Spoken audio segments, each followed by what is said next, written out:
Welcome to the weekly briefing from Oxford Analytica. My name is Michael Taylor, and I have here our Italian expert, David Hine from Christchurch in Oxford.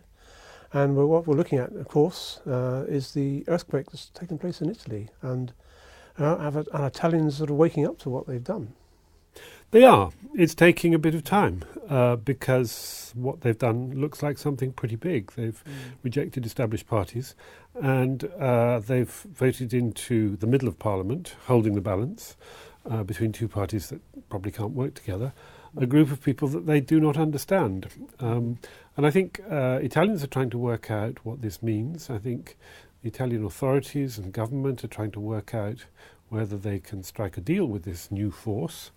And I think until we see what they're like in Parliament, until we really figure out who exactly voted for them, we won't know that for sure. But it does look like something big. I've been going backwards and forwards, Michael, to Italy for practically 4 decades. And for 20 years, nothing changed. In the early 90s, we got the Second Republic. Mr. Berlusconi kind of was both a change and a blockage. But this feels to me like something bigger than we've seen for a very long time. The trouble is we don't know exactly which way it's going. Well, it does make forming a government very, very difficult, because it looks like none of them really want to work with each other. So we've had 3 days since the elections ended. So are we any clearer about where the government's going to come from? I think we're a bit clearer. Immediately after the vote, quite a lot of people in Germany are used to grand coalitions, and one or two unwise commentators said, oh, well, there must be a grand coalition. It's the only solution. By grand coalition, they probably meant Berlusconi, the centre-right, and Bersani, the centre-left. They'd got almost exactly the same share of the popular vote. And in some ways, it seems the obvious solution, if this is a real emergency, if Italy needs to carry on with some tough policies to keep in step with European needs, and so on. I must say, I think that's unlikely. Berlusconi has called for it, but Mr. Bersani has responded that he thinks it's unlikely. And in any case, I think it's unlikely that they could do what is necessary. And the better prospect, in lots of respects, is a minority centre-left government. Now, clearly markets would not necessarily think that was the better prospect. It doesn't seem to assure stability.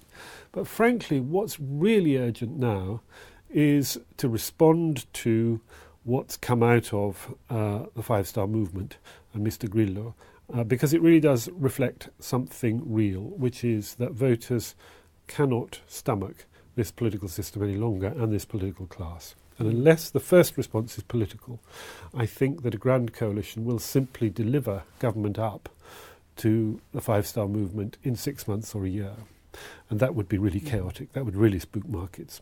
So I think that Mr. Bersani now has to focus on political reform. And I very much hope that Europe will understand that need and perhaps give them a bit of time out to deliver it. But it's very early days. This would be a very risky operation. Mr. Bersani goes before Parliament and says, more or less challenges the Grillini to say, OK, vote against me. But I offer you these things. And we just don't know at this stage, because they haven't got any leadership. Grilli isn't in Parliament. They're all novices. They have no experience of Parliament negotiations and so on. They'll be under a lot of pressure from the people who voted them. We don't know. But that looks like the best possibility. It's what Mr. Bersani's been saying. It's what quite a lot of other commentators have been saying. It's where the momentum's going at the moment, but it's very early days. Right. So our baseline scenario is a minority government headed by Bersani. What sort of programme would they bring in, and how long could they last? Well, as I've already hinted, I think it has to focus on politics. It requires a reform of the electoral system, which is absolutely guaranteed under a 3-block system to produce deadlock time and time again.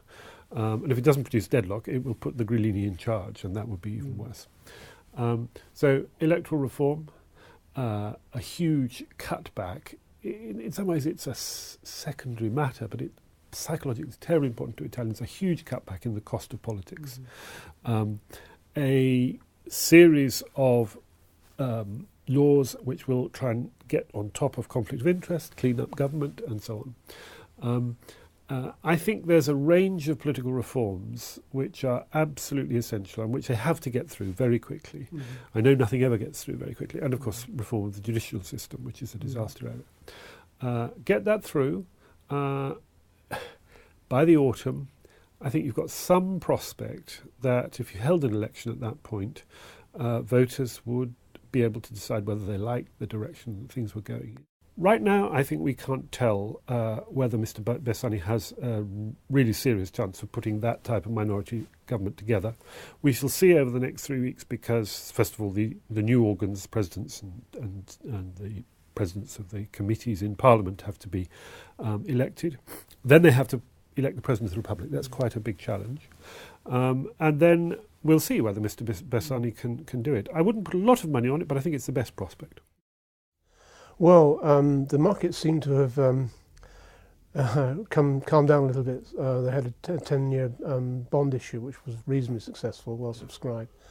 So that's going on fairly well for the time being. But if you did have an anti-austerity government coming to power, that would cause enormous problems at the EU level, wouldn't it? Well, it would. I mean, the minority government that I've outlined there is not necessarily an anti-austerity government. One problem is we don't quite know what an anti-austerity government anywhere in Europe, or indeed in the United States, would look like. No, in Europe at least.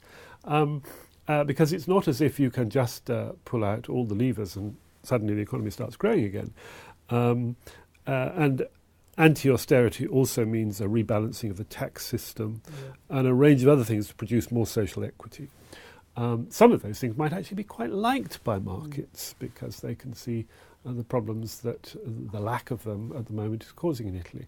But you're absolutely right. The key question is if what Mr. Draghi and the European Central Bank say are the indispensable conditions for the continuance and indeed the pursuit, as far as Italy is concerned, because it hasn't started there yet really, of the OMT programme to support Italian bonds if they come under pressure.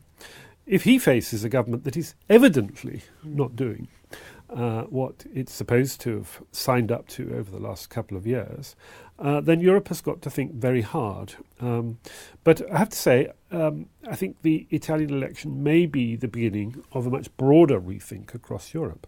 Austerity is clearly, in some economies, counterproductive. We all know that. Even in terms of the budget deficit, it's counterproductive.